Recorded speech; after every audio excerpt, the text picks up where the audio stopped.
San Francisco York Reuters Sprint Corp. SN and T-Mobile US Inc. TMUSO said on Saturday they have called off merger talks to create a stronger U.S. wireless company to rival market leaders, leaving number 4 provider Sprint to engineer a turnaround on its own.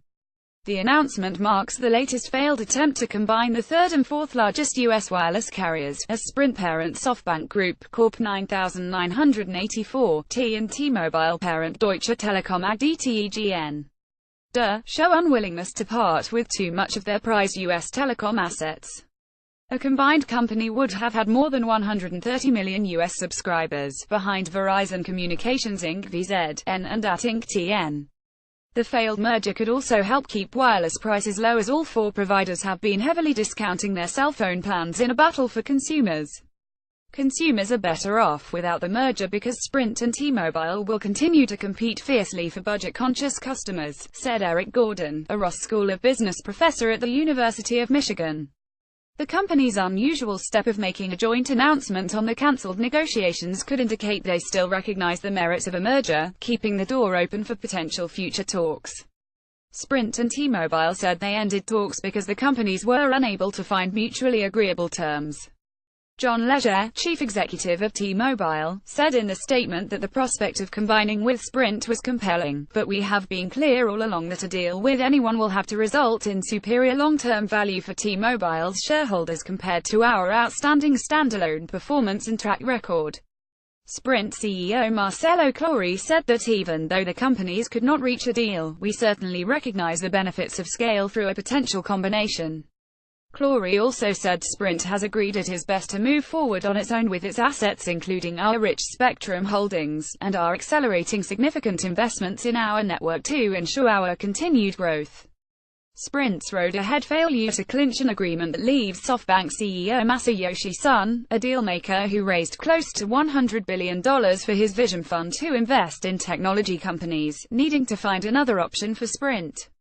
Sprint is in the middle of a turnaround plan and has sought to strengthen its balance sheet by cutting costs. But industry analysts have expressed concern that the company, weighed down with total debt of $38 billion, has few financial options. Even though its customer base has expanded under CEO Claure, growth has been driven by heavy discounting. Analysts said an end to talks with T-Mobile would leave debt-laden Sprint without the scale needed to invest in its network and to compete in a saturated market.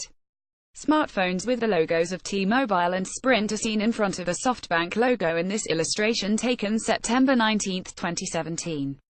Reuters Dado Ruvus illustration. Sprint has sought to strengthen its balance sheet by cutting costs and mortgaging a portion of its airwaves and equipment. Mark Stodden, telecom analyst at Moody's Investors Service, said about Sprint to really take the kind of next step from a business that has been stabilized to a business that has been growing is going to require a new, more intense investment phase. T-Mobile is in a better position as a standalone company, analysts have said. T-Mobile, controlled by Germany's Deutsche Telekom, which owns roughly 65%, became the first major carrier to eliminate 2-year contracts, a shift quickly embraced by consumers and copied by competitors. The company has also badgered rivals with its unlimited data plans.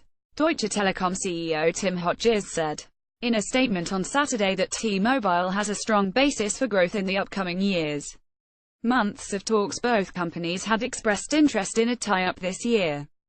SoftBank was prepared to give up control to do a deal with T-Mobile, sources familiar with the company's thinking told Reuters in February. But no deal was announced immediately following the conclusion of a ban on merger talks in the spring that was associated with a U.S. government auction of wireless airwaves. Both Sprint and T-Mobile said they were open to exploring other options. An added wrinkle was Sprint's negotiations with cable companies Comcast Corp. CMCSA, O and Charter Communications Inc. CHTR, A source told Reuters in July that SoftBank was considering an acquisition offer for Charter and a deal where it would combine the cable company with Sprint. The two companies came close to announcing a merger in 2014, but called it off at the last minute due to regulatory concerns.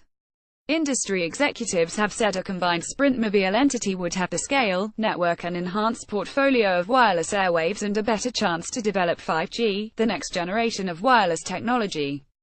Even if T-Mobile and Sprint had agreed on merger terms, they would have faced major challenges convincing antitrust regulators that their deal should be approved.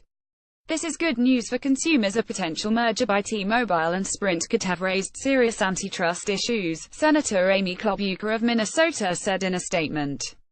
Reporting by Liana B. Baker in San Francisco and Anjali Athavale in New York. Additional reporting by Doug Bisvine in Frankfurt and David Shepardson in Washington. Editing by Matthew Lewis, Margarita Choi and G. Crossier. Standards to Thomson Reuters Trust Principles.